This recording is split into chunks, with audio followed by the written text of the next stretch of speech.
اکبر کہا جاتا ہے، سب سے بڑا شیخ.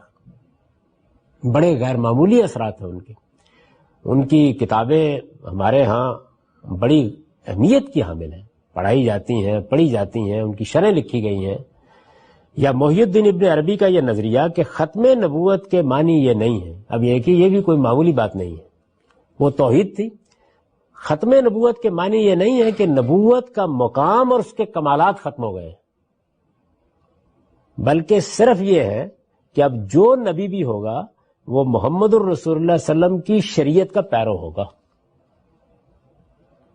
یہ ابن عربی کا نقطہ نظر ہے. انہوں نے اس کو خود بیان کیا ہے، یعنی یہ کوئی استنباط نہیں ہے. وہ جہاں بیان کیا ہے اس کو آپ برہان میں دیکھ سکتے ہیں. یعنی میں اگر وہ چیزیں بھی یہاں پیش کرتا تو بات بہت لمبی ہو جاتی. دیکھ لیجئے، اس کو موجود ہے میری کتاب میں.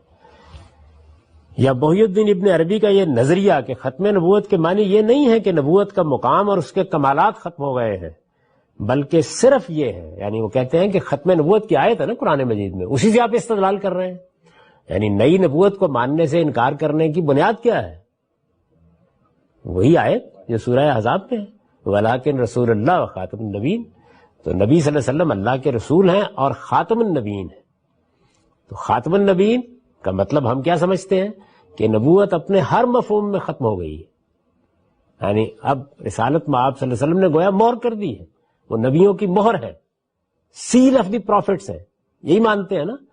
تو یہ کہتے ہیں کہ ختم نبوت کا یہ مطلب نہیں ہے، غلط سمجھا آپ لوگوں نے. یہ بزرگ جو ہے اور بہت بڑے آدمی ہیں، یعنی مسلمانوں کے ہاں شیخ اکبر کہا جاتا ہے ان کو.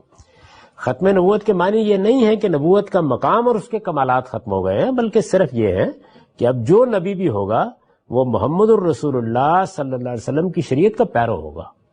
یعنی نبوت آ سکتی ہے، نبوت کا مقام بھی حاصل ہو سکتا ہے، نبوت کے کمالات بھی حاصل ہو سکتے ہیں. بس یہ ہے کہ اب وہ شخص محمد الرسول اللہ صلی اللہ علیہ وسلم کی شریعت کو مانے گا، اس میں کوئی ترمیم، تغیر، اضافہ، کمی بیشی نہیں کر سکتا. نبی آ جائے گا.